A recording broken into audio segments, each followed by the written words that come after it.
Ya, entonces, les decía que ahorita vamos a ver el tema de crestas neurales y pues, o sea, ¿qué con las crestas neurales? Nosotros anteriormente ya habíamos visto en el tema de neurulación cómo es que se daba la inducción de estas para que estas se diferenciaran a su vez en pues, las células de la cresta neural. Ahorita lo que nos interesa de las crestas neurales es que, como les decía, dan un chingo de derivados y cuando les digo que un chingo, o sea, de verdad son un chingo en días. Y de ese chingo de derivados que dan, o sea, esa es la principal razón por la que las crestas neurales se le considera la cuarta capa germinal,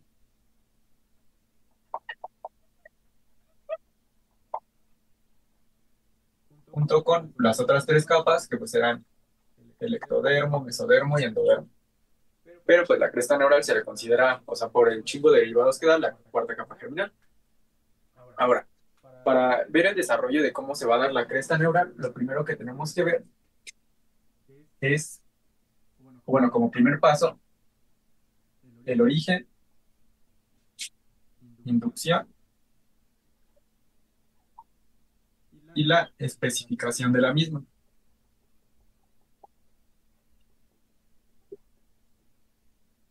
Entonces, para eso, vamos a hacer otra vez nuestra esquinita donde tenemos al ectodermo y la notocorda. Entonces,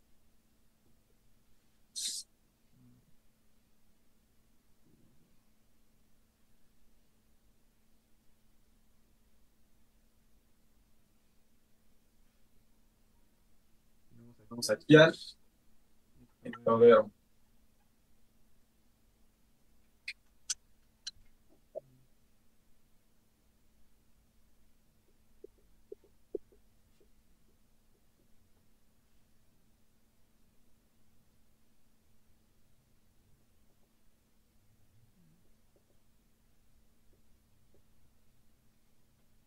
Y tenemos a la notocorda.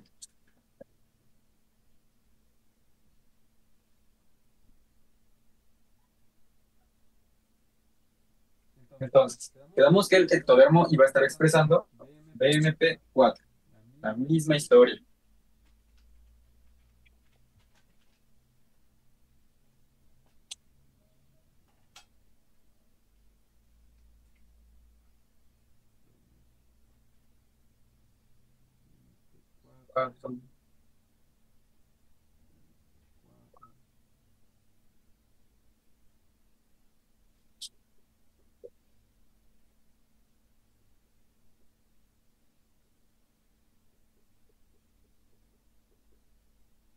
Y entonces la notocorda iba a secretar a los antagonistas de BMP4, y quedamos que iban a ser normina, cordina y folistatina. Esta normina, cordina y folistatina tenía la función de inhibir al BMP4 en gradientes de concentración. Esto dependiendo la cercanía que tuviera la parte del ectodermo a la notocorda. O sea, la región que estaba más cerca, y por ende la más en medio, la de más en medio, porque pues, la notocorda es axial y también está en medio, entonces quedamos que le iba a caer un chingo de nonguina, cordina y folistatina. Y entonces se iba a inhibir completamente este BMP4, dando a la placa neural. Por otra parte, teníamos también que esta misma nonguina, cordina y folistatina iba a inhibir de forma intermedia al BMP4 que se expresaba lateralmente a la región que iba a formar a la placa neural, que son estas. Y entonces, como estas regiones estaban más alejadas, se iba a inhibir únicamente de forma intermedia. O sea que todavía íbamos a tener concentraciones intermedias del BMP4 en esta región. Y estas concentraciones intermedias de BMP4, junto con la expresión de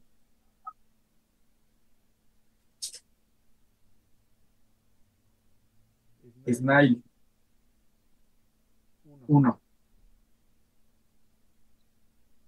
SNIL 2 y FOXD3, entonces iban a dar lugar a que estas regiones laterales a la placa neural formen a las crestas neurales.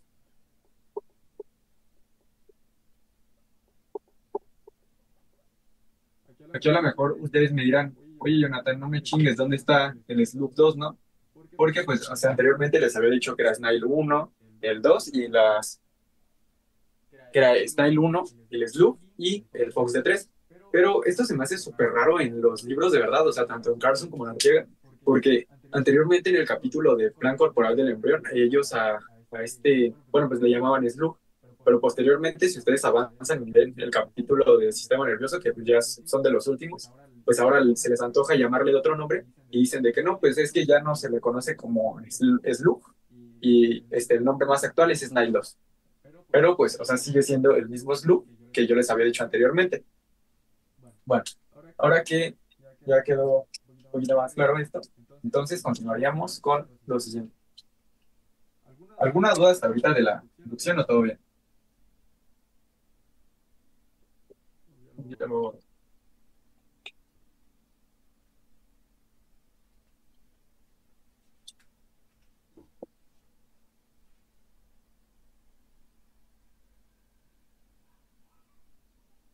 Y eso fue el primer paso para el desarrollo de las crestas neurales.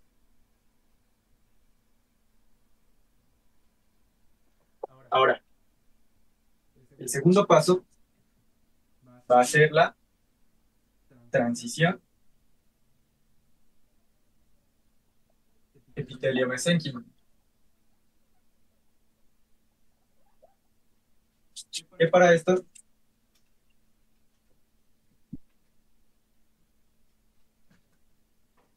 anteriormente nosotros, nuestro tubo neural, cuando se estaba plegando,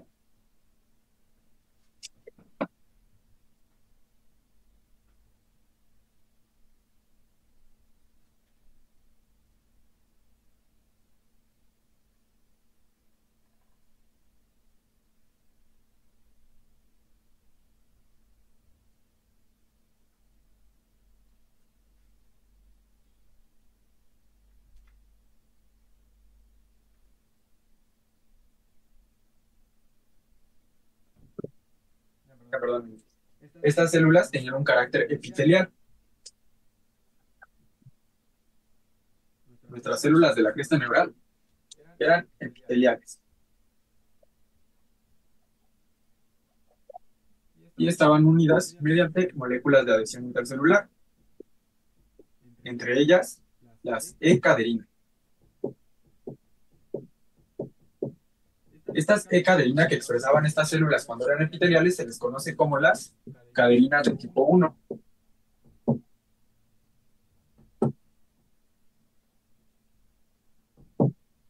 Y estas se caracterizan porque tienen una adherencia que es muy fuerte entre sí, o sea, se pegan macizo, un chingo. Por otra parte, bueno, posteriormente, cuando estas células epiteliales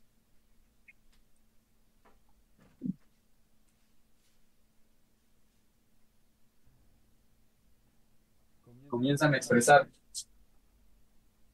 SNAIL 2 y Fox de 3, estas van a promover, estas moléculas van a promover a que se dé la transformación o la transición epitelio-mesénquima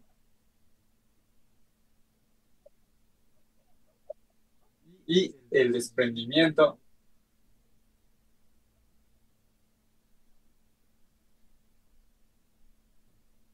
del, de las crestas neurales del tubo neural. Y todo esto antes de que se dé la fusión de los pliegues de los mismos. Se separan antes de que se fusione o se cierre este tubo neural.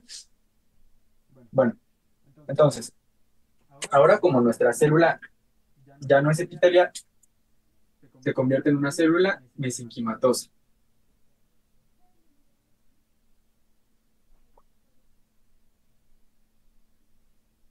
Y esta célula mesenquimatosa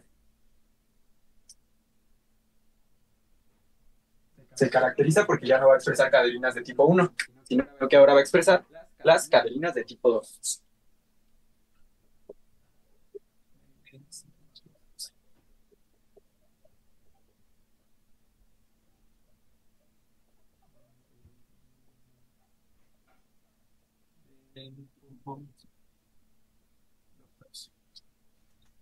Estas cadeninas de tipo 2 se van a caracterizar porque van a tener una menor fuerza de adherencia. O sea, se van a unir menos que lo que hacían las cadeninas de tipo 1. Estas sí se adhieren un chingo entre sí. Pero pues las de tipo 2 no lo hacen de esta manera. Esto justo tiene el objetivo de permitir que las células mesenquimatosas no se peguen tanto y se dé la migración. Digamos que la migración es la principal característica que van a tener las células mesenquimatosas. Ahora,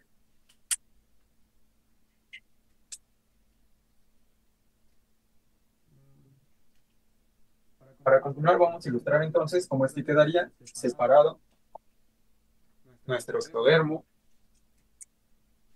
Ya no lo vamos a poner así.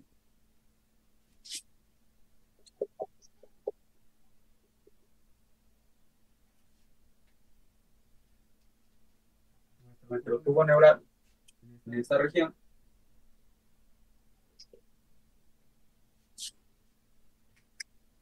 y las crestas neurales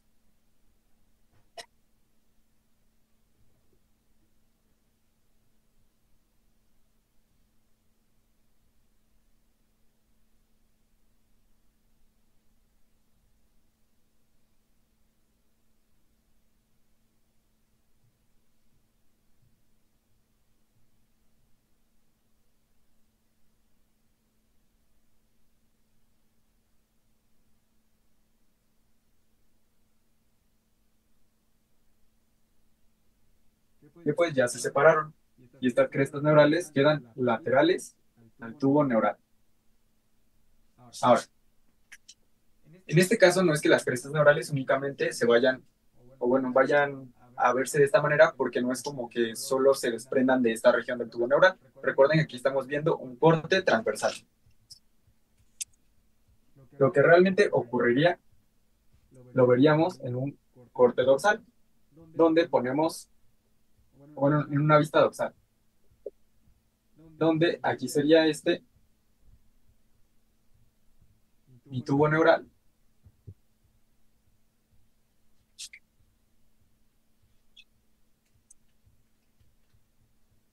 Entonces, lateralmente a él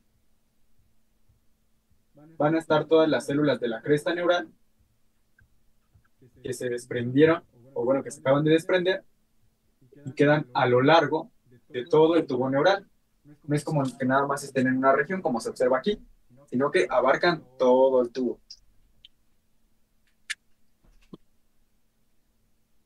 Y por último, estas cadeninas de tipo 2 las vamos a ilustrar nada más con este color moradito aquí en las células mesenquimatosas.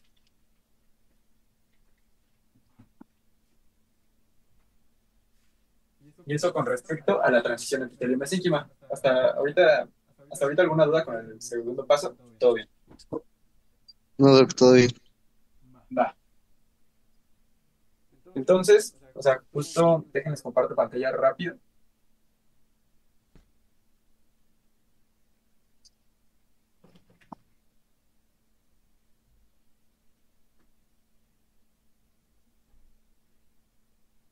Porque justo, o sea, para esto de las cadeninas les tenía una analogía para que se les haga más fácil, donde las cadeninas de tipo 1 van a ser como el PRIT que si era PRIT, que pues este PRIT, o sea, si ustedes lo llegaron a utilizar, o sea, este sí era el que pegaba macizo, el que lo echabas tantito o lo ponías arriba en el techo y esa madre ya no se iba a despegar, esa ya se iba a quedar ahí.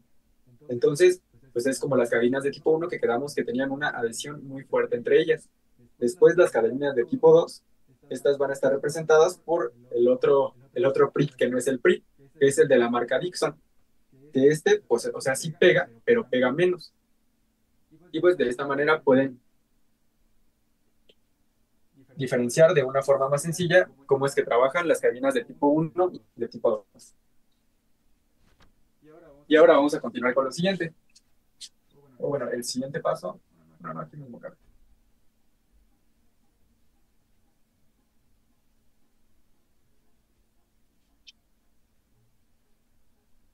El siguiente paso en la formación de las crestas neurales va a ser la migración.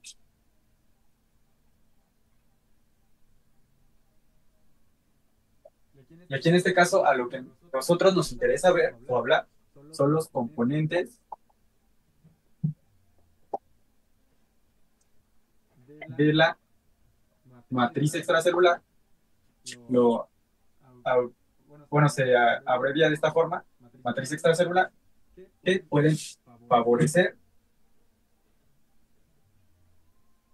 la migración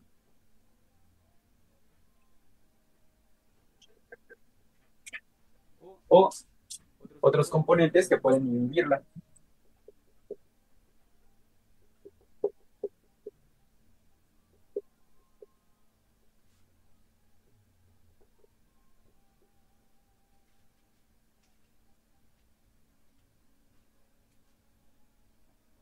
Los componentes que favorecen esta migración, porque a las células de la cresta neural les gusta migrar a través de estos sustratos, son la fibronectina,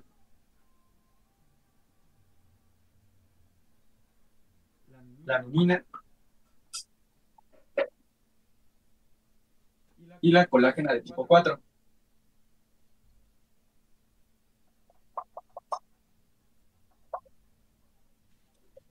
Que las células de la cresta neural van a migrar a través de ellas. ¿Pero cómo lo van a hacer? Esto a través de otras moléculas que van a expresar, aparte de las cadeninas de tipo 2. Tenemos a la cadena tipo 2. Y esas otras moléculas de adhesión van a ser las integrinas, que las vamos a ilustrar como los bracitos de mi célula mesenquimatosa. Estas integrinas van a tener la función de unirse a estos sustratos para permitir la migración. Yo lo veo como si la célula mesenquimatosa fuera Spider-Man, y pues ya ahí va aventando sus telarañas, ¿no?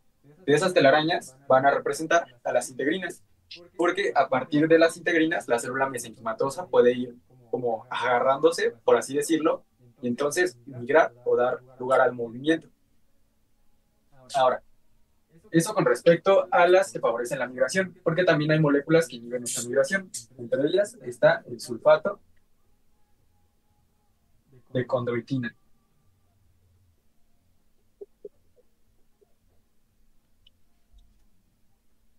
Y pues eso con respecto a la migración.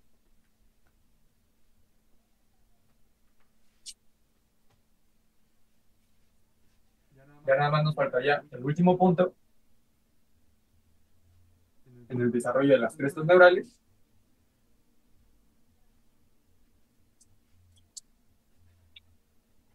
que es la diferenciación.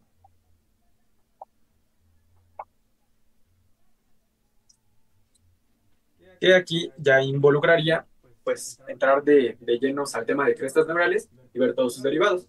Pero antes de irnos hacia allá, primero quisiera mencionarles a ustedes cómo es que se va a dar esta diferenciación. Esto nada más se los voy a mencionar, no lo voy a escribir ya, pero una característica de la diferenciación de las células de la cresta neural es que estas van a tener una correlación entre el momento en que se diferencian y la capacidad que van a tener para diferenciarse en otras células.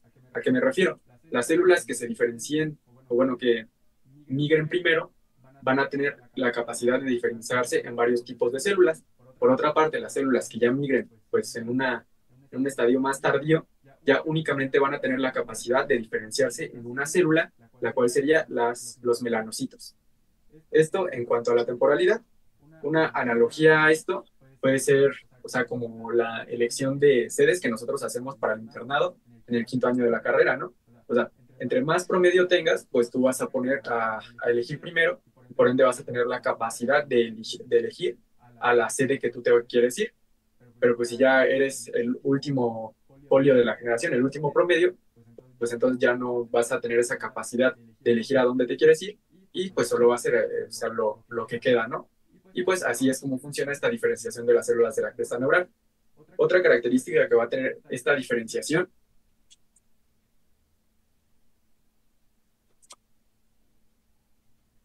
es que las células de la cresta neural se diferencian por dos factores. Uno va a ser el ambiente en el que se encuentran y el segundo, la programación que ellas ya traen desde su formación.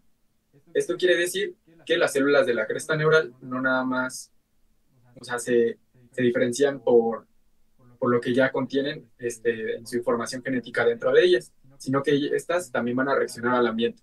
Y pues aquí de nuevo vemos que las células de la cresta neural realmente no son tan diferentes a nosotros porque, o sea, ellas también reaccionan al ambiente. Es como cuando o sea, pues nosotros no actuamos de la misma manera con nuestros papás que con pues tus mejores amigos o que con tu pareja, sino que a todos les damos un trato diferente y nos acomodamos al ambiente al que estamos. Y de esta manera lo hacen también las células de la cresta neural. Y pues nada más les quería mencionar eso con respecto a la diferenciación, pero pues en sí esto no se los van a preguntar. Nada más era como para que tuvieran un poquito más amplio el concepto de cómo es que se da. Ahora, una vez que ya vimos los cuatro pasos que se tienen que dar para el desarrollo de las crestas neurales, ahora sí nos vamos a meter de lleno en el tema. ¿Alguna duda hasta aquí o todo bien? No, Doc, todo bien. Va. Entonces, denme chance de dibujar el embrioncito.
Muy bien, Maquiavelo.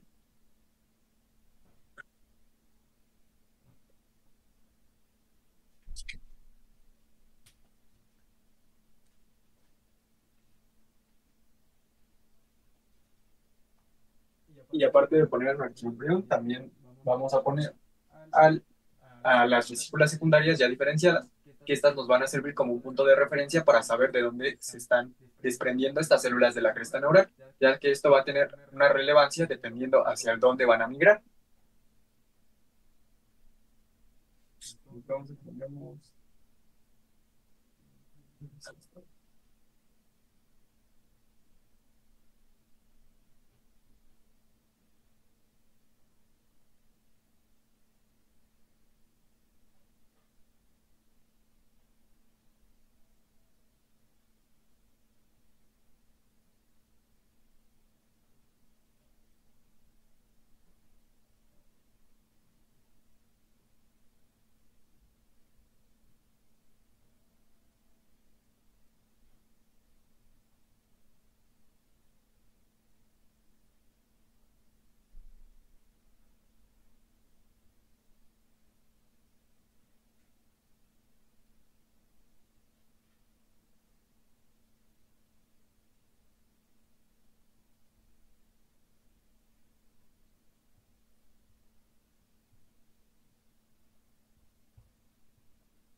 Ya quedó. Entonces, aquí nosotros de nuevo vamos a tener a nuestras vesículas que ya vimos en sistema nervioso. Específicamente quedamos que la más craneal, ¿cuál era? O sea, ya aquí, vesículas secundarias. Telencéfalo. Sería el telencéfalo, ¿no? Entonces, esta estructura de aquí, que estoy marcando con mi dedo, sería el telencéfalo. Inferior al telencéfalo, ¿quién quedamos que estaba? Y encéfalo. Entonces, este sería el céfalo. E inferior al diencéfalo, Mesencéfalo. El mesencéfalo. Exacto. Y ahora, inferior a este mesencéfalo, ¿quién se encontraría?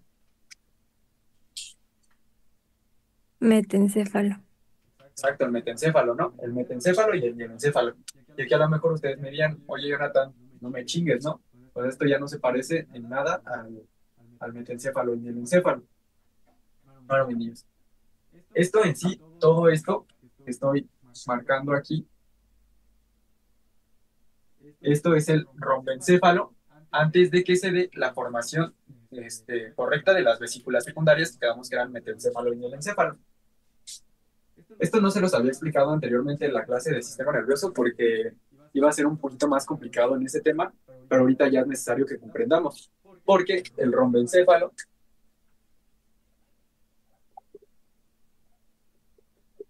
antes de convertirse en metencéfalo y mielencéfalo, va a pasar por un proceso que se le conoce como segmentación fina.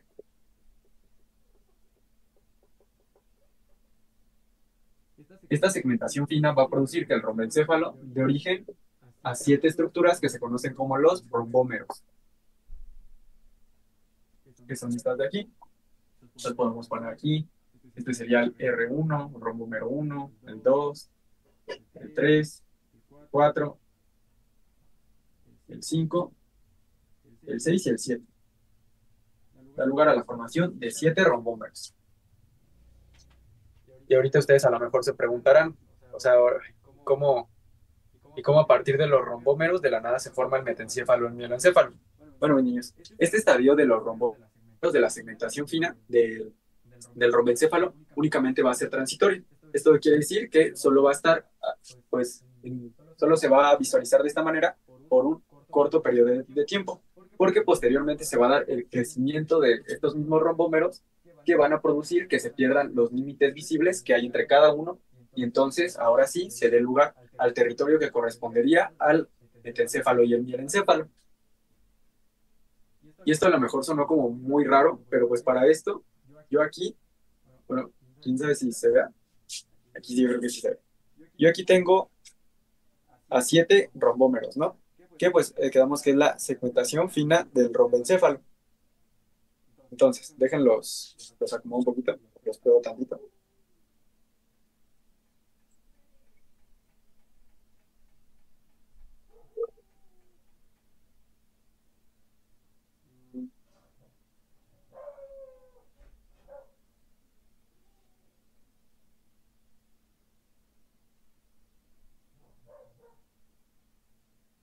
Y a ver si no se caen. Entonces, aquí yo tengo a mis 7 rombómeros. Posteriormente, estos comienzan a crecer y a expandirse, y entonces cuando el embrión se pliega, o bueno, conforme se va plegando y va creciendo, produce que se pierdan estos límites visibles que hay entre ellos. Y entonces, pues ya nada más se ven de esta manera. Y ya cuando están de esta manera, entonces da lugar a que se formen las dos vesículas que habíamos quedado, ¿no? Que eran el metencéfalo y el mieloencéfalo, que se formaron posterior a la segmentación fina de los rombómeros. ¿Sí queda un poquito claro, mis niños, con esto de la plastilina? Sí, Doc. Disculpe, Doc. Entonces, ¿se podría decir que se diferenció o no? Como tal, no se diferencian porque sigue siendo el mismo rombencéfalo, pero pues, o sea, nada más se le cambia el nombre porque se segmenta en diferentes partes, que son por los 7 rombómeros.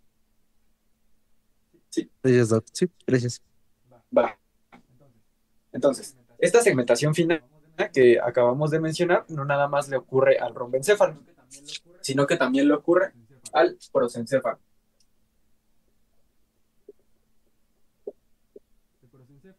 El prosencéfalo da lugar a los prosómeros, que de estos son 3. Y de estos se van a formar principalmente los tálamos del diencéfalo. Pero pues esto ya no lo vamos a ilustrar porque pues no, o sea, no corresponde a este tema. Y aparte porque ocurre de la misma manera en que se da la de los rombómeros. Entonces, una vez que quedó claro que los rombómeros son la segmentación fina del romboencéfalo. Ahora sí, ya los podemos utilizar como punto de referencia para ver de dónde es que se van a desprender las células de la cresta neural.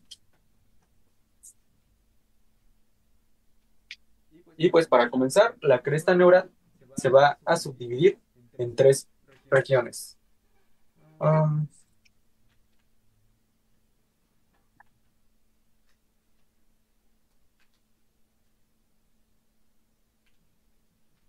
La primera región en la que se va a dividir subdividir esta cresta neural es la cresta neural craneal. Más inferior a la cresta neural craneal tendríamos a la circunfaringe e inferior a esta a la troncal. La primera que vamos a ver ahorita es la craneal. Entonces, ponemos cresta neural craneal. La cresta neural craneal va a tener una extensión desde el diencéfalo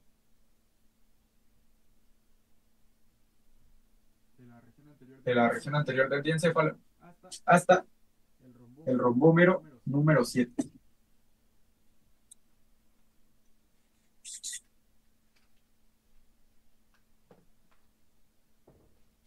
Y ahora, de esta cresta neural craneal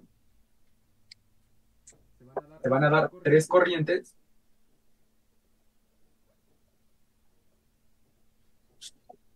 de células de la cresta neural que se desprenden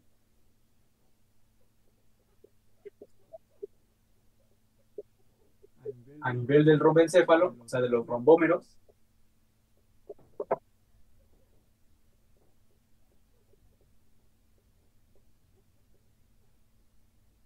se desprenden, aquí lo voy a cambiar estos anillos, que se desprenden del tubo neural a nivel del romboencéfalo.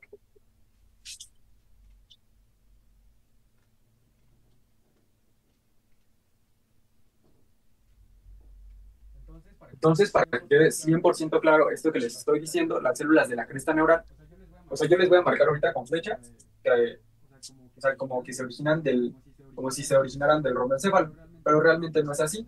O sea, solo lo estaría marcando como un punto de referencia porque sabemos que estas células de la cresta neural ya se desprendieron, pero pues, o sea, no las esquematizamos aquí porque ahorita solo necesitamos utilizar a los puntos de referencia necesarios para comprender cuál es el lugar del que se desprendieron. Entonces,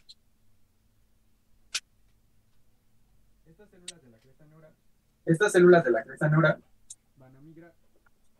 van a migrar y esto lo hacen a través de una vía que se conoce como la vía dorsolateral.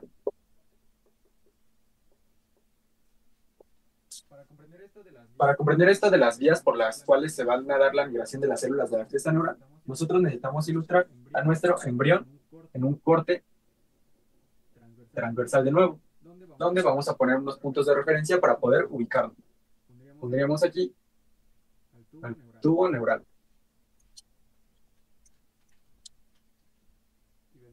Y ventral al tubo neural, la notocorda. Y también pondríamos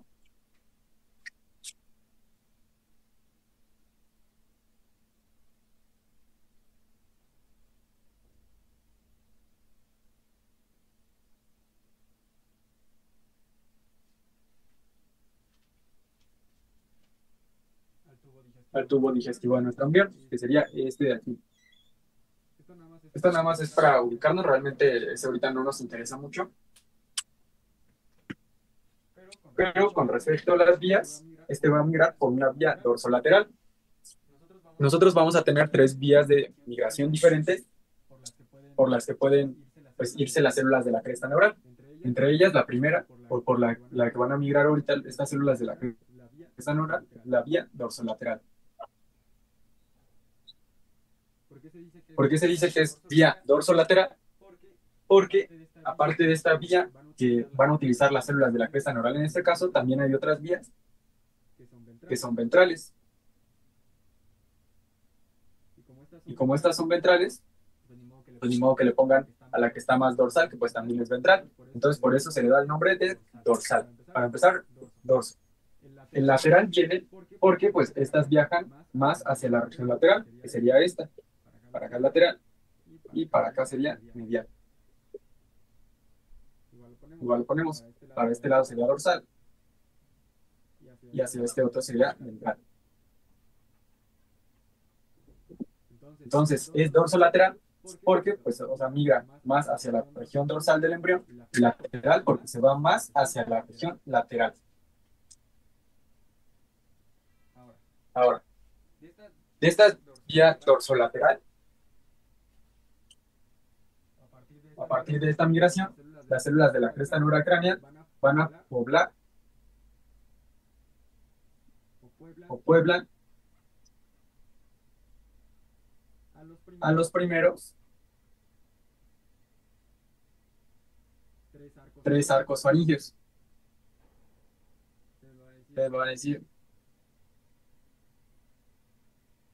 qué chingados son los arcos faríngeos. Bueno, los arcos faríngeos son estas estructuras que están en la región del cuello del embrión y que posteriormente también van a dar a muchísimos derivados. La cresta neural va a migrar hacia el interior de ellos, los va a rellenar. Específicamente, ¿cuál? La craneal. Pero ahora lo que tenemos que ver es cómo lo hace.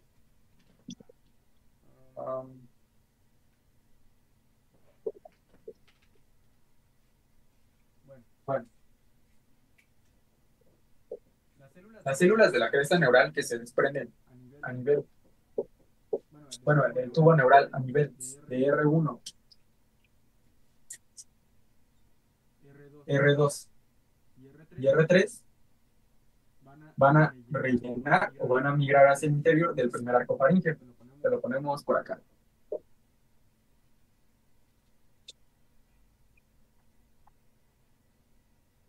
R1, R2, al primer arco faríngeo.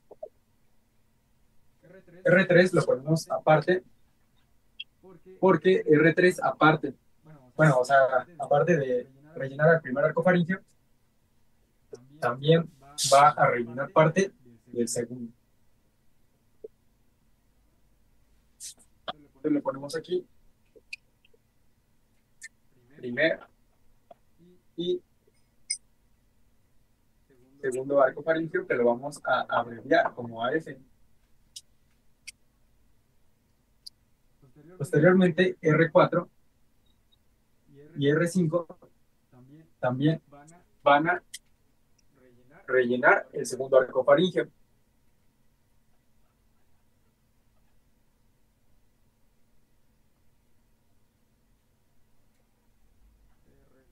R4. Lo vamos a poner separado de R5 porque R5 va a rellenar tanto al segundo arco faríngeo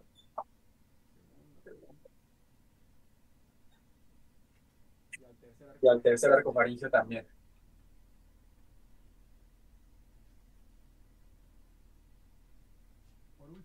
Por último, R6 y R7, bueno, las células de la cresta neural que se desprenden del tubo neural a nivel de R6 y R7, entonces van a rellenar al tercer arco faríngeo. Esto lo vamos a poner R6 y R7.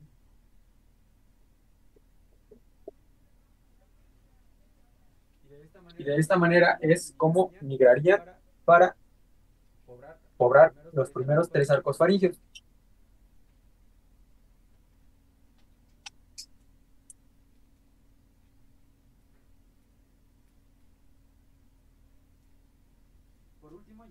Por último, ya nada más aquí escribiríamos a qué va a dar origen estas células de la cresta neural craneales. Entre ellas vamos a tener a los ganglios de los nervios craneales 3, 5, 7, 9 y 10. También va a originar a los huesos, pero ahorrar tantito, y cartílagos del viscerocráneo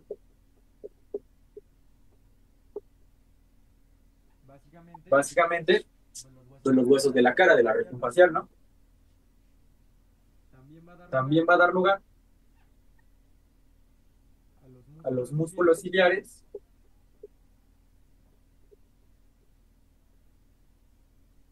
y del iris, y por último, a las leptomeninges. ¿De cuáles quedamos que eran las leptomeninges, niñas y niños?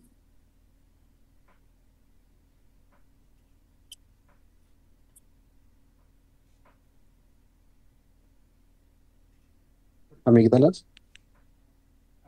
Aracnoides una, y falta la otra.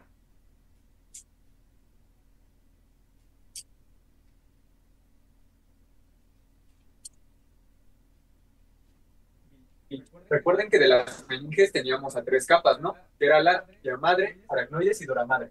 Las leptomeninges van a ser la aracnoides y piamadre.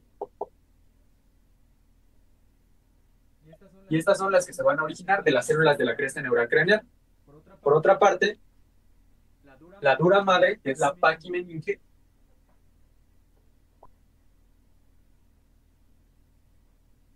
esta va a tener un origen del mesodermo paraxial. Entonces, mucho ojo con esto, mis niños, porque luego esta es una pregunta que le gusta mucho a los doctores y con la que van a tratar de torcérselos. ¿Por qué? Porque pues les van a preguntar, ¿cuál es la única capa de las meninges que no se origina de la cresta neural craneal? Pues entonces sería ¿quién? La duramadre, ¿no? Porque esta duramadre se origina del mesodermo paraxial. O también les pueden preguntar, ¿cuáles son las capas de las meninges que se originan en la cresta neural craneal? Pues en este caso serían ¿quiénes? Las leptomeninges, que quedamos que es aracnoides y piamadre. Y eso con respecto a los principales derivados de la cresta neural craneal. O en sí, o sea, con respecto a la cresta neural craneal. ¿Alguna duda hasta ahorita, niños, o todo bien? Todo bien, Doc. Va.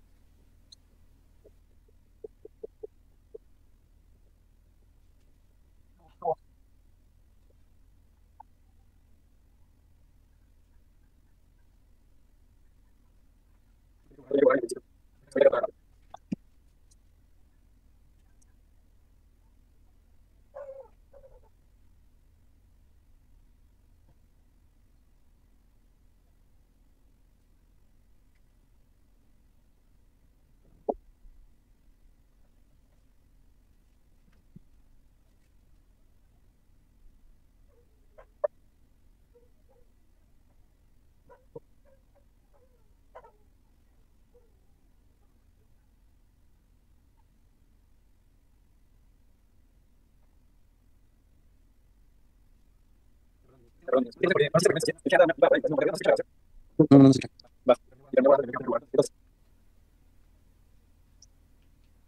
Ahorita, aparte del embrión, nos interesa también ilustrar a otras estructuras que también nos van a servir como un punto de referencia para decir de dónde es que se desprenden las células de la cresta neural. En este caso, estas estructuras que ya también las habíamos utilizado antes como puntos de referencia son los somitos. Que estos somitos se formaban por la segmentación del mesodermo paraxial.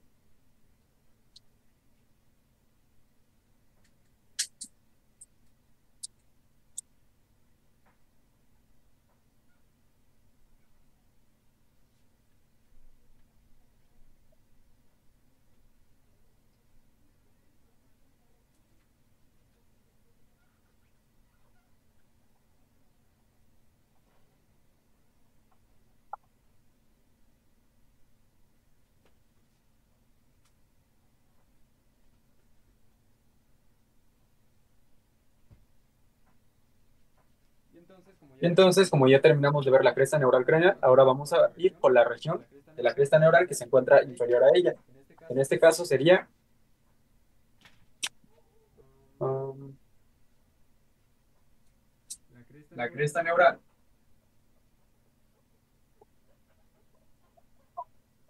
circunfaringial.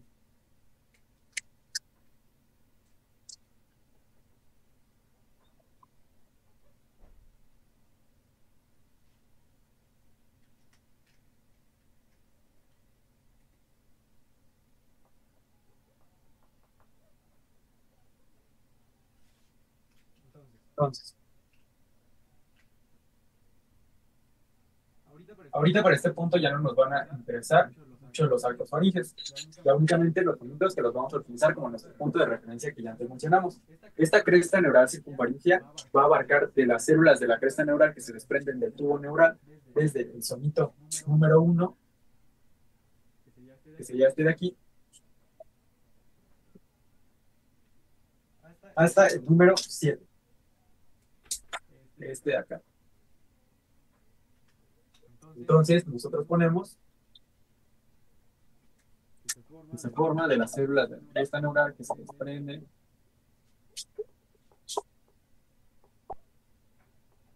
del tubo neural a nivel de los somitos 1 a 7.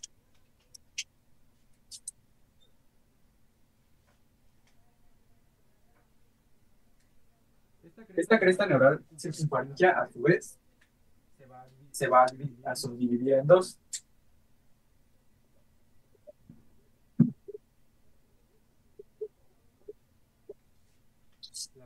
La primera, que sería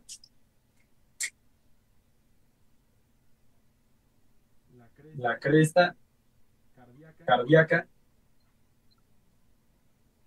que esta abarcaría de las células de la cresta neural que se desprenden a nivel del somito 1, 2 y 3. Por otra parte, también dentro de la cresta neural circunfaringea tendríamos a la cresta vagal. Esta estaría representada por las células de la cresta neural que se desprenden a nivel de los somitos 4, 5, 6 y 7. O sea, del 4 al 7. Y ambas dan lugar a la cresta circunfaringea.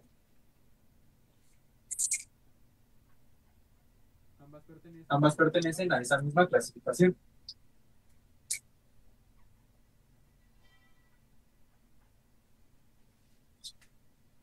Entonces,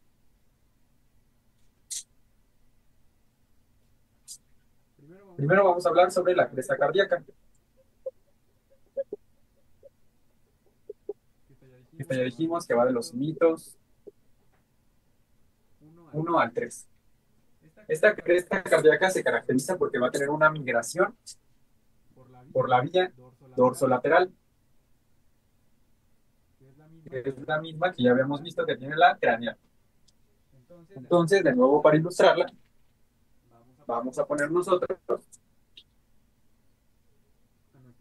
a nuestro embrión, al tubo neural, a la notocorda ventral a él,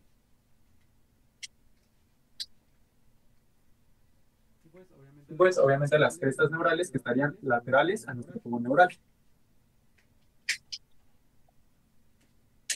Aparte lo demás.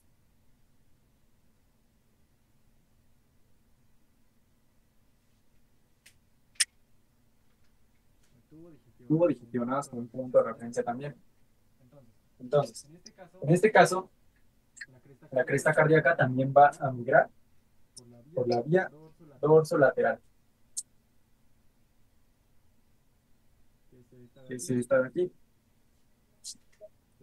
Las otras vías, de nuevo, solo las vamos a marcar con líneas punteadas para saber que existen. Y que estas son las vías ventrales.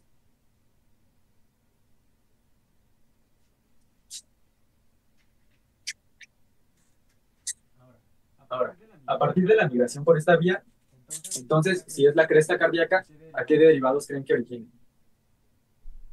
¿A los del dedo gordo del pie? Pues no, ¿verdad? Los vasos, ¿no? Y aquí en este caso no va a originar como tal vasos sanguíneos, eso veremos posteriormente hasta el tercer bloque. De hecho, los vasos sanguíneos tienen diferentes orígenes, pero pues eso lo vamos a ver hasta el tercer bloque. En este caso, la cresta cardíaca va a originar sorprendentemente a derivados del corazón o estructuras del corazón. Entre ellas vamos a tener la formación del tracto de salida El tracto de salida es la primera porción, o bueno, las regiones de donde sale la aorta y el tronco pulmonar. Aparte del tracto de salida, al tabique aorto pulmonar, que es el que se encarga de dividir a este mismo tracto de salida, a las válvulas semilunares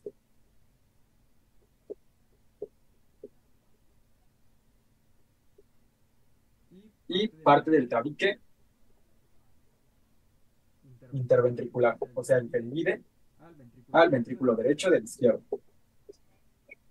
Todos estos se van a originar de la cresta cardíaca. Y aparte de estos, también vamos a tener a otros derivados que no son del corazón en sí, que de estos vamos a tener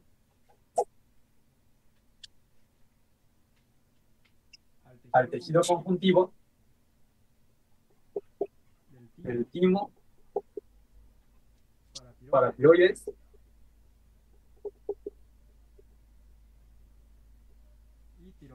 y tiroides. Únicamente el tejido conjuntivo, porque posteriormente las glándulas nosotros vamos a ver en el tema de arcos faringeos que esta se origina de otra región. Ahorita no nos vamos a preocupar por eso. Y por último, bueno, eso con respecto a la cresta cardíaca. Ahora vamos con su prima, que es la cresta vagal. La cresta vagal va de los omitos 4 al 7. Y esta se caracteriza porque no va a migrar por la vía dorsolateral, sino que en este caso, estas células de la cresta neural van a migrar por las vías ventrales.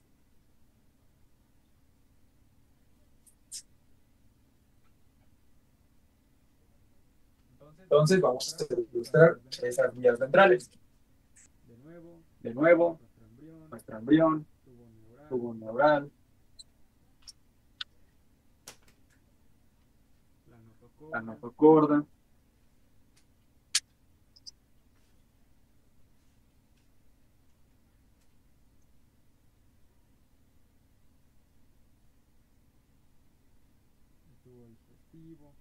tubo digestivo,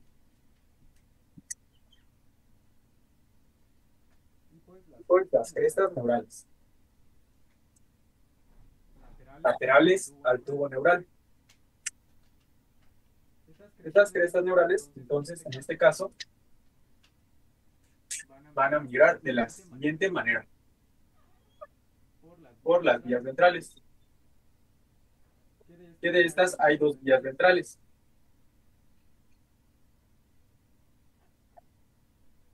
Que se les da un nombre distinto dependiendo hacia la región que vayan. Para comprender esto, entonces, de nuevo vamos a marcar hacia dónde sería cada lugar. Hacia este lugar sería dorsal, hacia esta región. Hacia acá sería ventral. Y lo importante, hacia esta región sería lateral. Y hacia acá, medial. Bueno, pues sabemos que sería medial porque pues va hacia la línea media. Ya no lo escribo porque pues no me cabe, pero pues hacia esa región sería medial. Entonces, la primera, o las más laterales, se va a conocer como la vía ventrolateral. ¿Por qué ventrolateral? Porque se dirige hacia ventral, pero también hacia lateral, o más lateral en comparación a quién, a la otra vía, que esta sería la vía ventromedial. O a veces a la vía ventromedial nada más le llaman hacia secas como vía ventral. Pero esta vía ventromedial sabemos que es ventromedial, ¿por qué? Porque se dirige para empezar hacia ventral y hacia medial, hacia la línea media. Entonces a la otra se dice ventrolateral porque pues, se dirige, no es como que se vaya así de que todo hacia lateral, pero pues se le dice ventrolateral porque pues ya hay una ventromedial, de modo que a las dos le llamarán de la misma manera, aunque no vayan a la misma región. Entonces, eso con respecto a por qué se le conoce de esta manera. De estas vías ventrales, bueno, de esta migración por las vías ventrales, van a colonizar las paredes del intestino y entonces estas células de la cresta neural van a dar lugar a la formación del sistema nervioso entérico. Este se me hace súper interesante porque funciona de forma independiente al sistema nervioso central. Y este es el que regula funciones autónomas como lo son el peristaltismo de los intestinos. Como nosotros no andamos pensando por ahí cuando es que nos ruge el estómago. O, pues así, o sea, decirlo de una manera muy burda. Este sistema nervioso entérico va a dar lugar entonces al plexo miotérico, que es el que se va a encargar de inervar a todas estas regiones del tracto digestivo. Por otra parte, también va a formar a la glía neuroentérica, la glía normal, las células de la glía que ya conocemos de todo. Y por último, a las precursoras neuronales, parasimpáticas,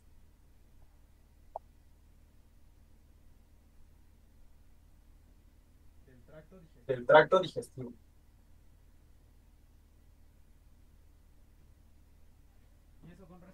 Y eso con respecto a la cresta neural circunferencia, que de ella se subdivide en la cardíaca y la vagal.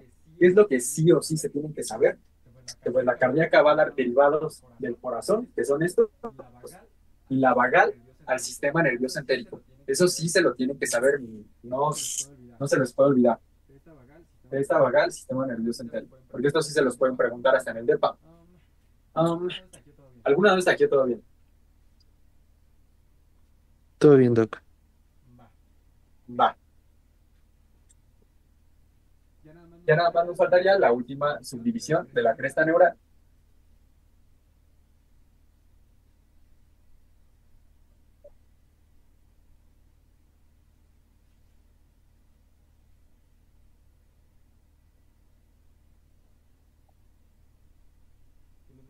Les voy a ir borrando esto de aquí como para que no se amontone, pero pues, recuerden que ahí está la cresta cardíaca y la vagal.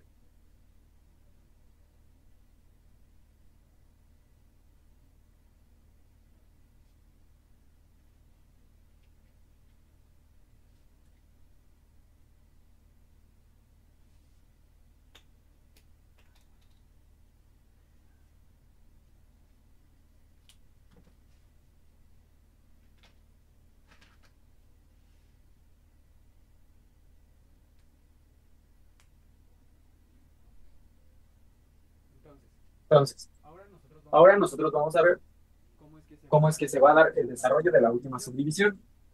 Y esta se va a conocer como la cresta neural troncal.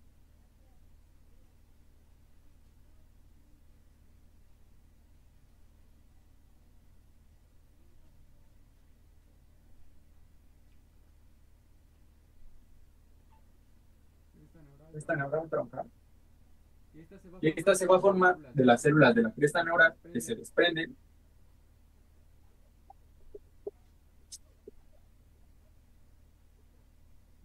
del tubo neural a nivel del somito 8 y de ahí ya hasta el somito más caudal. ¿A qué me refiero con esto? Desde el somito 8 hasta los somitos que se encuentran más inferior, todo esto va a pertenecer a la cresta neural troncal. O sea, del 8 para abajo es troncal.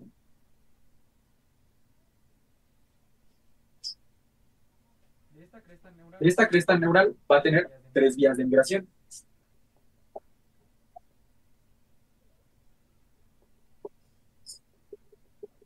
O sea que las células de la cresta neural que se desprenden a nivel del somito 8 para abajo pueden migrar a partir de 3 vías diferentes. ¿Cuáles van a ser esas 3 vías diferentes? Justo las que ya habíamos mencionado. La primera va a ser la vía ventral. Quedamos que también se le conocía como ventromedial. Ventromedial. Esta vía ventral o ventromedial va a dar como derivado al linaje simpático adrenérgico. Entonces, vamos a ilustrar de nuevo esa vía ventral para que quede claro. y tubo neural,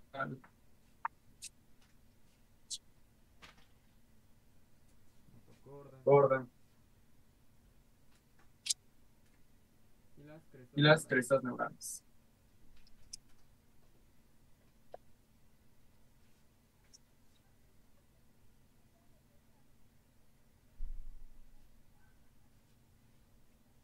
Ahora, ¿cómo es que van a migrar estas células?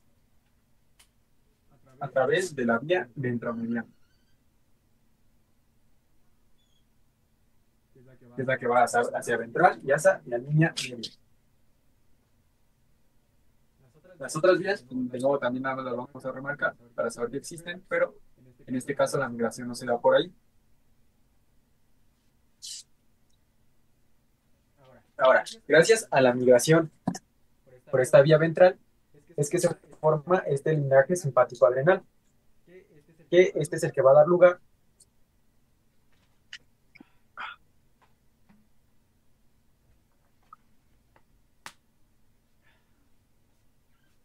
a las células cromáfines de la suprarrenal.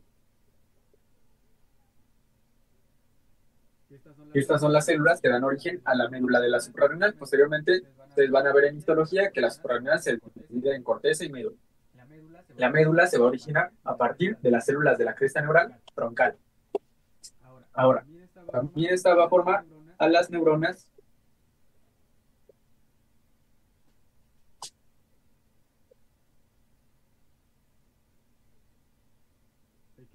pequeñas de los ganglios sensitivos.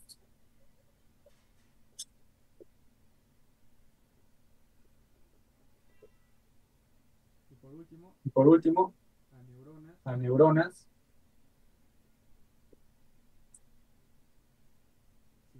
simpáticas, adrenérgicas y colinérgicas.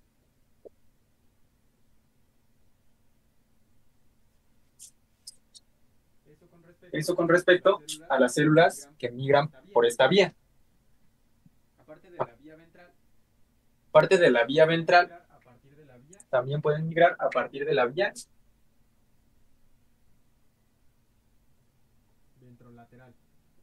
ventrolateral. Las células de la cresta neural que migran a través de esta vía van a dar lugar al linaje sensitivo. Entonces, de nuevo ilustramos tubo neural,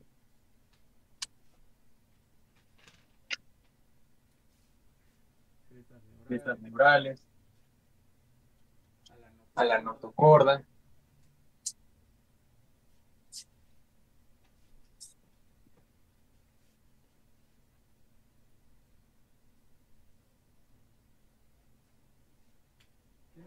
en este caso van a migrar a partir de esta vía, de la ventrolateral. De nuevo ponemos a nuestras otras vías, nada más para saber que ahí están, pero en este caso pues no se toma esa vía. El caso es la ventrolateral, que está marcada de azul. A partir de esta vía ventrolateral se van a originar derivados como los ganglios de la raíz dorsal. Y como son dorsales, mis niños, ¿qué serían? ¿Sensitivos? Motores. Sensitivos. Exacto, serían sensitivos, ¿no? Sensitivos. Porque pues justo es parte del linaje sensitivo. Aparte de estos ganglios, también originarían a neuronas sensitivas, células de Schwann y células satélites,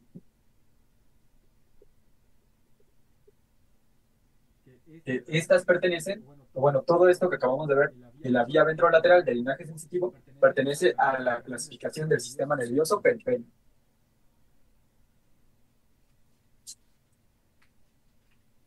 La última vía que podrían utilizar estas células de la cresta neural troncal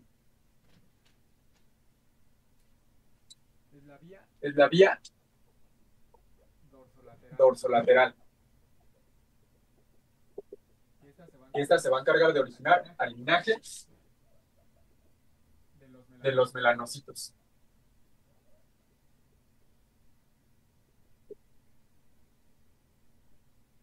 ¿Por dónde va a mirar? Por la vía dorsolateral. Entonces ya solo ilustramos a esta.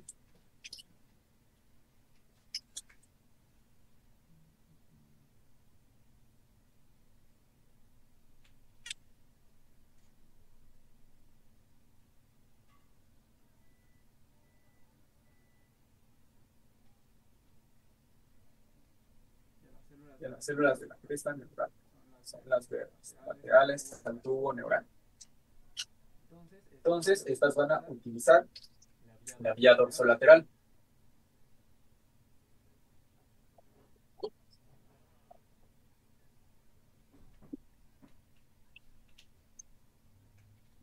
Marcamos a las otras vías.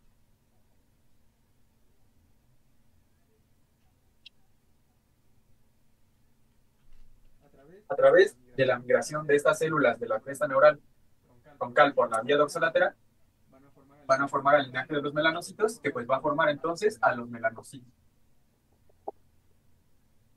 Que pues son las células que se encargan de dar pigmento a la piel, el color de la piel, vaya.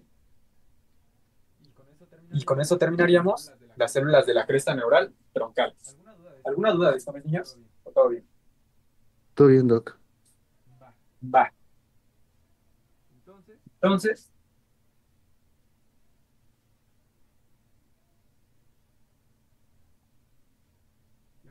ya nada más me gustaría que hiciéramos un pequeño recap de cuáles van a ser los diferentes orígenes de las crestas neurales.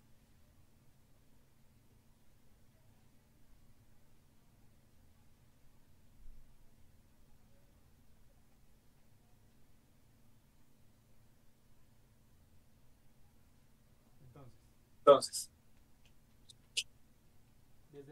¿desde dónde a dónde quedamos que iba a ir la cresta neural craneal, mis niños?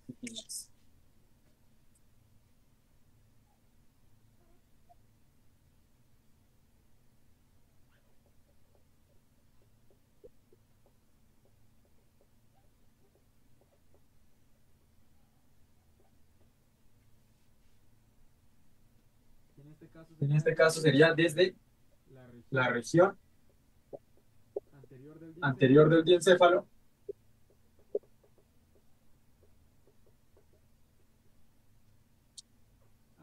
hasta el rombómero R7. O sea, todo esto sería la cresta neural craneal. Doc, yo tengo una duda. Nada más entonces sería la parte anterior, ¿verdad? Sí, es que Gracias. aquí ya hay algo más específico, Eduardo, porque, bueno, nada más se los voy a mencionar para que no les quede esa duda. Porque la parte posterior del diencéfalo, para ese punto, ya se expresa una molécula que se llama DICOP1, que esta se va a encargar de inhibir a WNT. Ustedes a lo mejor les va a sonar de que no, pues o sea, ya a mí que inhiba WNT, ¿no? Pero este WNT es necesario como para que estén las células de la cresta neural en esas regiones, como hacia arriba, bueno, de la región posterior. Bueno, sí, o sea, hacia anterior del diencéfalo se está expresando este antagonista del WNT1 que lo inhibe, entonces pues las células de la cresta neural no van a poder estar en esta región y van a encontrarse desde la región anterior del diencéfalo hasta el rombómero 7. ¿Eso se los van a preguntar? Pues no, pero nada más te los mencionan. ¿Sí? Sí, muchas gracias. Va. Entonces, todo esto va a dar lugar a la cresta neural craneal. Posteriormente, ¿de dónde a dónde quedamos que iba la cresta neural circunfaringial? Mis niñas. Serían de los somitas, ¿no? En este caso ya utilizaremos los somitas como punto de referencia, ¿no? Pero ¿de cuál a cuál sería? Del 1 al 7. Del 1 al 7, exacto.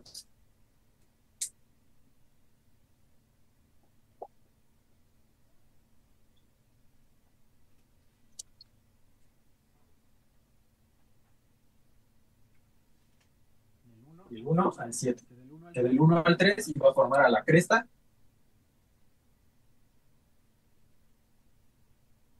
Cardíaca. Cardíaca. Esta cardíaca. Exacto. Del 4 al 7, ¿cómo se llamaba esa cresta? Cresta vagal. La cresta vagal. Que ambas forman parte de la cresta circunfaringia. Y por último, pues la cresta neural troncal, que ya está aquí marcada, que va del 8 hacia abajo. Ahora, mis niños, yo les expliqué esto porque a muchos docentes, bueno, a muchos doctores les gusta dar muy específicamente este tema y ellos sí les van a dar muy probablemente de dónde es que se desprenden cada célula de la cresta neural, como yo se los di ahorita. Pero realmente en el departamental ustedes no les van a preguntar de dónde a dónde abarca pues las crestas neurales, porque realmente estos puntos de referencia son muy variables entre las referencias. O sea, de verdad, aquí sí Carlson dice una cosa, Arteaga dice otra, Langman dice otra y Moore dice otra, pero pues obviamente yo me basé en lo que dice Carlson, porque recordemos que es el primero en la bibliografía, o sea, del que se basa. Ahora, lo que sí o sí se tienen que saber niños, porque eso sí les pueden llegar a preguntar, son las diferentes vías que utilizan estas crestas, bueno, estas células de la cresta neural para dar a sus diferentes derivados. Por ejemplo, en la cresta neural craneal, ¿cuál vía quedamos que van a utilizar mis niños?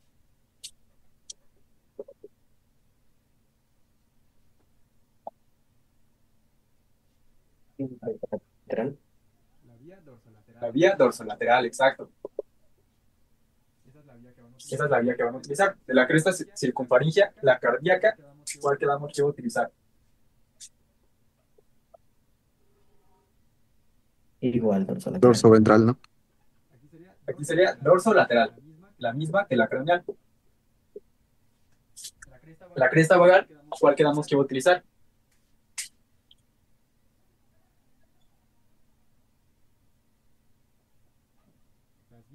Las vías ventrales. O sea, ambas ventrales, tanto ventromedial como ventrolateral. Y por último, la cresta neural troncal, que esta iba a utilizar las tres vías y dependiendo de esto iba a dar a los diferentes linajes, ¿no? Vía ventromedial, vía ventrolateral y la vía dorsolateral. Que la vía ventromedial, ¿a qué linaje va a dar?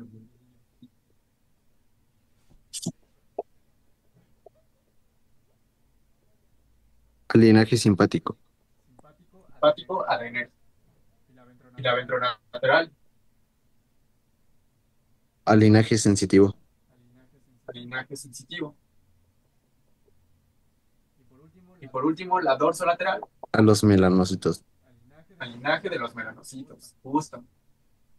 Esto que acabamos de resumir es lo que les van a preguntar en el departamental, por lo que sí les podrían llegar a preguntar.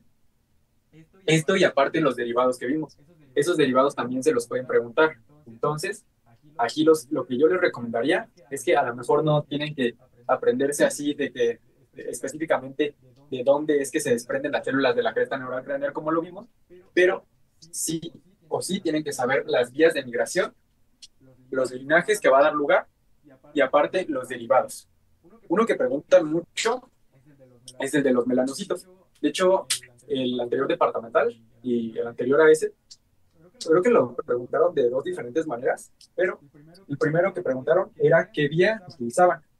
En este caso es la vía dorsolateral, ¿no? Y en la otra ocasión preguntaron, esa sí estaba súper regalada, mis niños, o sea, no se pueden equivocar en eso, porque la pregunta decía, es la célula a la que va a dar origen el linaje de los melanocitos. Y venía de opciones. Fibroblasto, neurona y venía melanocito. Entonces, ¿cuál creen que sea? Melanocito. El melanocito, o sea, así de sencilla la pusieron, esa sí la regalaron. Pero pues bueno, Con esto terminaríamos las crestas neurales. ¿Alguna duda de estos niños? ¿O todo bien? Todo bien. Va. Entonces ya nada más faltaría ver las patologías que surgen de alteraciones en la migración de estas crestas neurales, porque ya vimos que forman un chingo de derivados, ¿no? Y por eso justo tienen tal relevancia, porque pues si alguno de esos bueno, si alguna de la migración de las crestas llega a fallar, pues entonces por ende, ¿ustedes creen que se vayan a formar esos derivados? No. No, ¿verdad? No se van a formar de forma correcta, y eso da lugar a las patologías. Entonces,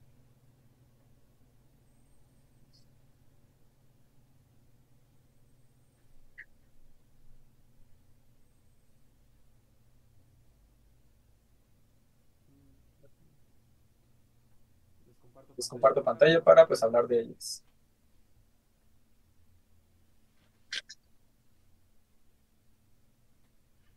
Ahora aquí otra cosa, amigos. Las primeras tres patologías que les voy a dar son las que vienen en el plan de estudios. De ellas va a ser el síndrome de Waardenburg, va a ser la neurofibromatosis y el albinismo parcial y generalizado. Esas tres sí vienen en el plan de estudios en cuanto al tema de crestas neurales. Pero a los doctores también les gusta preguntar otras dos que también les voy a dar aparte, pero pues esas las vamos a ver hasta el final. Pero lo principal es que sí ocupo que se aprendan esas tres primeras, porque sí están bastante preguntables. La primera que vamos a ver nosotros es el síndrome de Waardenburg.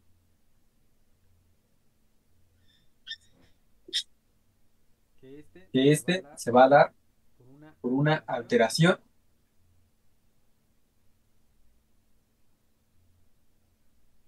de la migración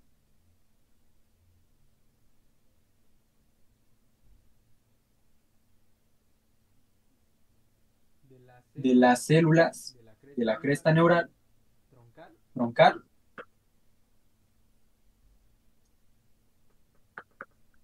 y craneal. O sea, ambas migraciones, o bueno, pues sí, ambas migraciones de ambas crestas van a fallar. Bueno, este síndrome de Waardenburg se asocia con una mutación, y esta es la mutación de PAX3. Y esto va a provocar que se den, o bueno, las personas que tengan esta patología tengan defectos en la pigmentación. ¿Ustedes por qué creen que tengan defectos en la pigmentación? ¿De dónde quedamos que se originaban Los esos melanocitos. Exacto, ¿no? Porque eran de la cresta. ¿De cuál? Troncal. De la cresta troncal. O sea, justo hace sentido entonces que si hay una falla en estas células de la cresta neural troncal, existan alteraciones también en los linajes que van a dar. Uno de ellos, el de los melanocitos. Por eso es que vamos a encontrar defectos en la pigmentación. Pero ¿cuáles van a ser esos defectos de la pigmentación? El más importante y característico de esta patología, que este sí se lo tienen que tatuar, es el mechón blanco de cabello en la región frontal, que es este de aquí. Ahí. Estos. Y aparte, la heterocromía del iris. Este concepto de heterocromía se refiere a que tengan colores diferentes de los ojos, como en este caso. Ahora, otras características que pueden presentar los pacientes que tienen síndrome de Waardenburg son sordera congénita,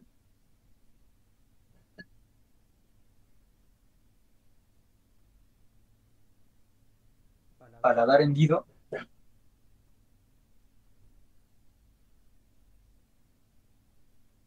e hipertelorismo.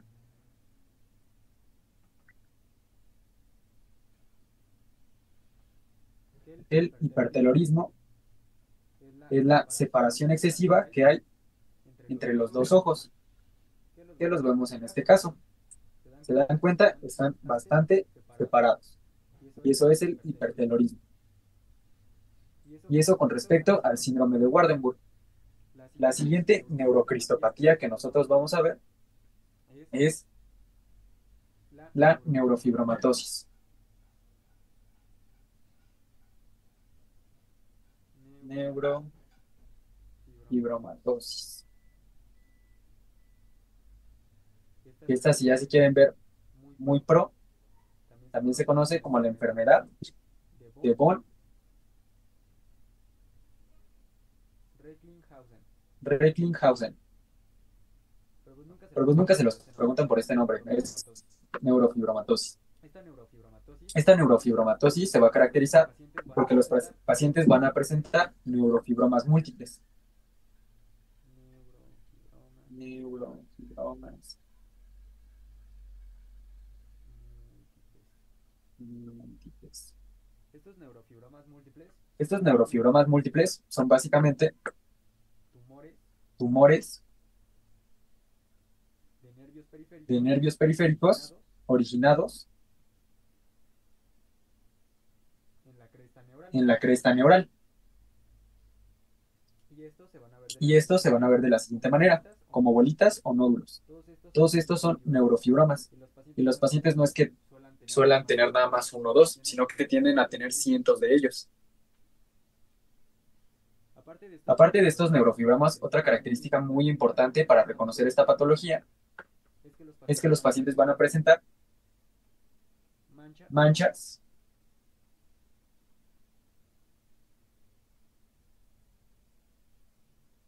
café con leche, bueno, de color café con leche en la piel, que estas se van a ver de la siguiente manera. Estas manchas de color café con leche de la piel se produce porque hay una mutación en la neurofibromatosis. Esta mutación a su vez produce que los melanocitos produzcan, bueno, aumenten la producción de melanina. Como hay un aumento de la producción de melanina, entonces vamos a tener una hiperpigmentación y por eso es que se generan estas manchas café con leche. Y eso con respecto a la neurofibromatosis. ¿Alguna duda de lo que llevamos hasta ahorita de estas dos o todo bien? Todo bien. Va. Ya por último, de las que sí vienen en el plan de estudios, veríamos al albinismo generalizado y al albinismo parcial. Y principalmente nos enfocaríamos en cuál es su diferencia. Que de hecho muy seguramente esto ya lo acaban de ver, porque pues ahorita son los maestros de la bioquímica. Y el albinismo parcial.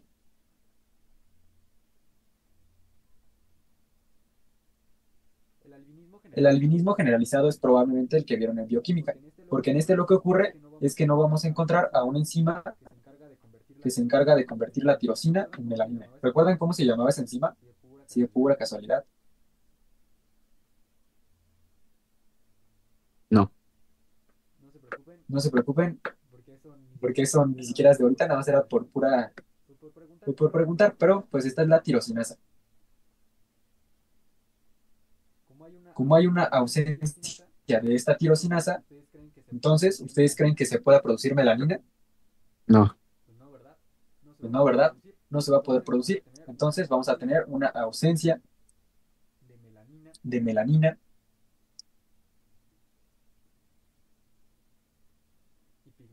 y pigmentación en todo el cuerpo.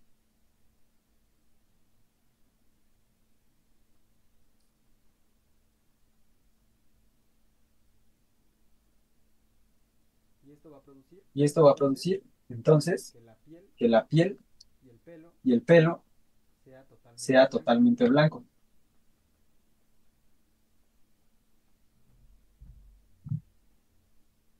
¿Cómo lo vemos en ambos casos? Totalmente blancos. Por otra parte, el albinismo parcial, este va a tener una causa en que se origina por una migración anómala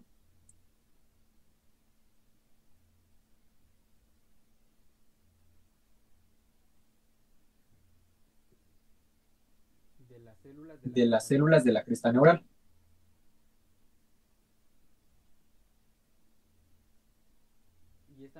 Y esta migración anómala va a producir entonces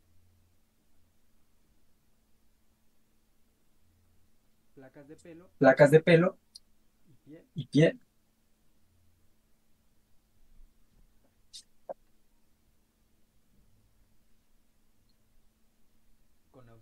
Con ausencia de pigmentación.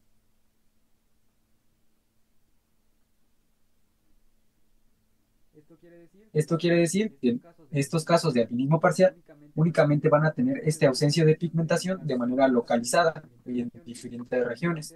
No va a ser un albinismo pues total como lo veíamos anteriormente en el generalizado. Aquí hay tanto regiones que van a tener una disminución en la pigmentación, como lo vemos aquí y aquí, y otras regiones que van a tener pues, la pigmentación normal. Y eso sería con respecto al albinismo parcial. Y esas serían las patologías del plan de estudios. Ahora vamos a continuar con las otras dos que les digo que les gusta mucho preguntar a sus doctores.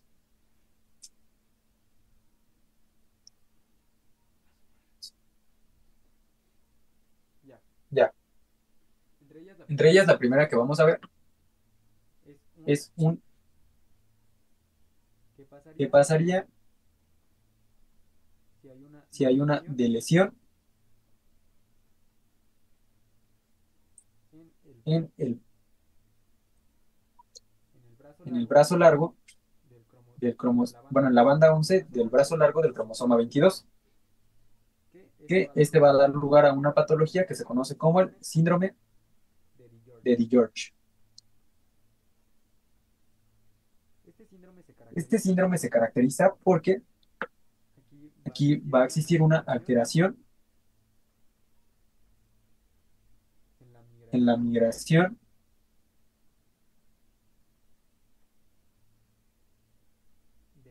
de las células de la cresta neural craneal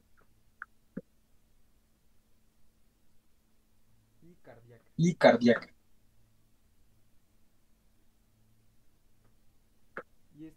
Y esta falta de migración entonces va a provocar, bueno, esta alteración en la migración va a provocar una hipoplasia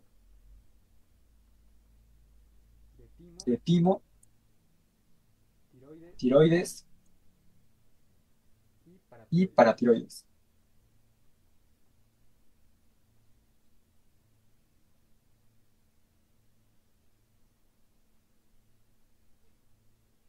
Esta hipoplasia realmente tiene una explicación que a mí se me hace así súper, súper sorprendente, interesante, porque aquí a lo mejor ustedes se preguntarán, a lo mejor no, ¿por qué es que se da esta hipoplasia? Y pues bueno, para que se dé el desarrollo correcto de estas glándulas como el timo, tiroides y paratiroides, se requiere que haya una interacción entre el tejido conjuntivo que es derivado de la cresta neural y la glándula en sí, que es derivado en este caso, son derivados endodérmicos. Entonces tiene que reaccionar este endodermo glandular con el tejido conjuntivo proveniente de la cresta neural para que se dé el correcto desarrollo. Como en este caso tenemos una alteración en la cresta neural cardíaca, de aquí quedamos que provenía este tejido conjuntivo de timotiroides y paratiroides, ¿no?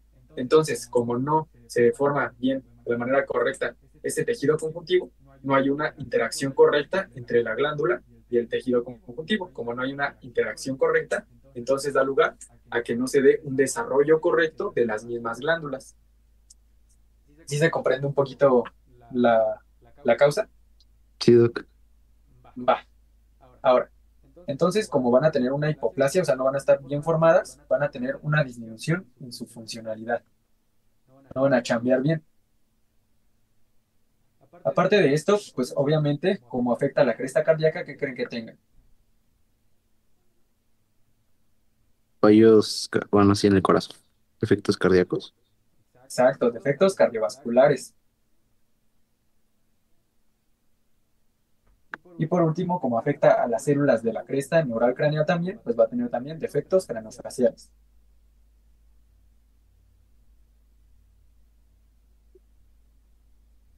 Entre ellos vamos a tener a la micrognatia, que es una mandíbula muy pequeñita. También vamos a tener pabellones auriculares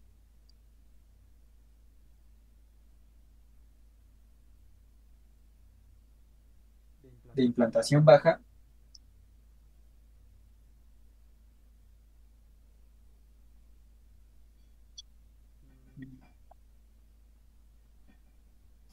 y por último vamos a tener también paladar hendido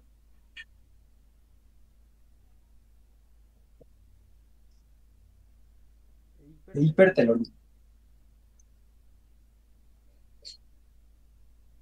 Entonces, aquí tenemos en este caso a dos bebecillos que tienen este síndrome de George. ¿Cuáles son las alteraciones que nosotros podemos encontrar? Para empezar, aquí los, bueno, si los pabellones auriculares pues no están en su posición correcta, deberían estar un poco más hacia arriba. Entonces, a eso es a lo que le conocemos como pabellones auriculares de implantación baja. Otra característica que también vemos que presentan ambos bebecitos es que van a tener micrognatia. Su mandíbula está poco desarrollada, pero en el caso de este se hace más evidente. Y otros defectos que pues no, como tal, no se mencionan en la bibliografía, pero que también tenían estos bebecitos, tienen un puente nasal muy ancho. Este es el puente nasal, si ven, va desde aquí hasta acá. Y aparte de la retracción que tienen los oídos en el caso de este. Pero pues eso ya es como aparte. Lo principal es esto. Ahora, la última patología que nos queda por ver se conoce como la enfermedad de Hirschsprung.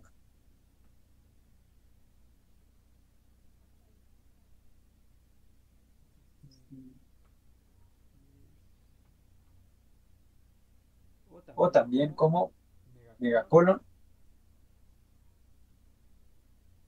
agangliónico aganglionar.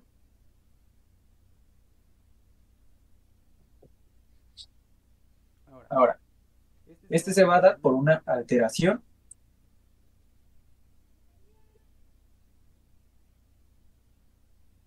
de la migración de la cresta neural troncal.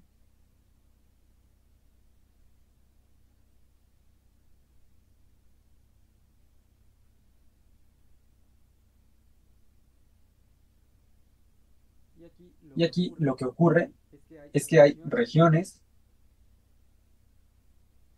del intestino con ausencia total o parcial también puede ser de los ganglios parasimpáticos que les había mencionado que eran los que se encargaban del peristaltismo, ¿no? De las contracciones musculares del intestino que permiten el movimiento del bolo alimenticio. Entonces, como tenemos una ausencia de estos ganglios parasimpáticos, ¿ustedes creen que que existan estos movimientos? No. Pues no, ¿verdad? Entonces vamos a tener una ausencia del peristaltismo.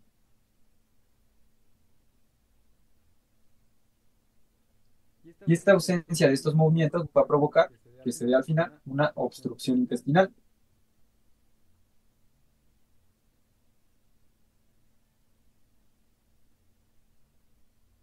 Pero vamos a hablar un poquito más a partir de esta imagen cómo es que se produce esta obstrucción. Aquí lo que nosotros estamos viendo es una imagen contrastada donde observamos al tubo digestivo. Aquí en este caso vemos un estrechamiento. Este estrechamiento se da porque las regiones del tubo digestivo que estén afectadas y que no tengan ganglios parasimpáticos va a mantener una contracción sin relajarse. O sea que todo esto no tiene ganglios parasimpáticos y se va a mantener con una contracción. Esta contracción va a provocar que pues, el bolo alimenticio no pueda pasar. Y como no puede pasar, se va a producir el megacolon entonces.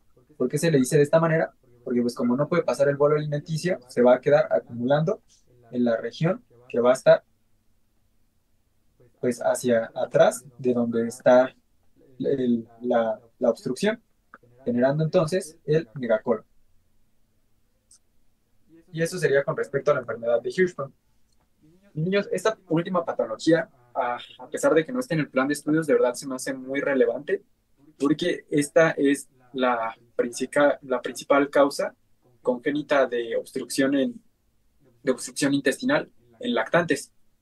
O sea, por eso es muy, muy importante que ustedes la sepan, porque a pesar de que, pues es que muchas personas piensan que las patologías embriológicas son muy raras, la verdad es que sí lo son. O sea, muy rara vez te vas a encontrar con alguna de ellas, pero también hay que tener en cuenta que pues ustedes aspiran a trabajar en hospitales de tercer nivel, ¿no? En hospitales grandes, no sé, como los, no sé, el ABC, Ángeles, de Pedregal, eh, también podría ser en públicos como el GEA, el Salvador Subirán, el Hospital General de México, todo ese tipo de hospitales, y ese tipo de hospitales al ser pues de tercer nivel, a ellos son a los que les llegan los casos raros. Entonces, a pesar de que estas patologías, no sé, ahorita la verdad no recuerdo la epidemiología exacta de la enfermedad de Hirschsprung, pero pongamos que se da en, no sé, 5 de cada, esto nada, de verdad nada más es como hipotéticamente, 5 de cada 100,000, pero pues esos 5 de cada 100,000 van a asistir a esos hospitales de tercer nivel, y entonces ustedes son los que probablemente les va a tocar tratarlos, pues ya siendo especialistas en esos hospitales de tercer nivel. Por eso es muy importante que nosotros conozcamos estas patologías embriológicas para a partir de ello hacer diagnósticos diferenciales, también incluyendo fallas que pudieron darse antes de que naciera esta persona, o pues, o sea, justo de ahí la palabra congénita. Pues nada más quería dejarles con esa reflexión y pues con esto terminaríamos todo el tema de crestas neurales, mis niños. Esas últimas dos patologías que les di, les digo que ya no vienen en el plan de estudios, pero pues sí, si las pueden estudiar para la vida o para, pues también para con sus doctores que probablemente se las pregunten, estaría súper, súper bien. Pues ya nada más les dejo la frase del día de hoy, que esta es de Sófocles, el cual nos dice que el éxito depende del esfuerzo. De verdad, síganle echando ganas. Ya es el miércoles, creo que es su último departamental antes de que salgan de vacaciones. Esfuércense mucho. Sé que Anato puede llegar a ser un poco complicado por la cantidad de información, pero yo confío plenamente en que les va a ir muy bien. Y pues solo quería decirle a esos niños, pues ya se pueden retirar. Doc, disculpe, yo tengo una duda. Sí, dime, Eduardo. ¿Qué estudio de imagen dijo que se usaba para la última enfermedad? En este caso estamos viendo una radiografía contrastada. Ah, ok, muchas gracias. Sí, aquí lo que se hace es que a los pacientitos que tienen, bueno, pues sí que tienen este tipo de obstrucciones, es que se les introduce un contraste, un medio de contraste, en este caso es bario, y pues, o sea, esto en la radiografía, pues hace que brille y se vea de la siguiente manera y pues se pueda ver el lugar exacto donde está el estrechamiento. Sí, Sí, muchas gracias. va. Pues ahora sí sería todo, mis niños. Nos estamos viendo y cuídense mucho. Hasta luego, igual. Hasta luego. Hasta luego.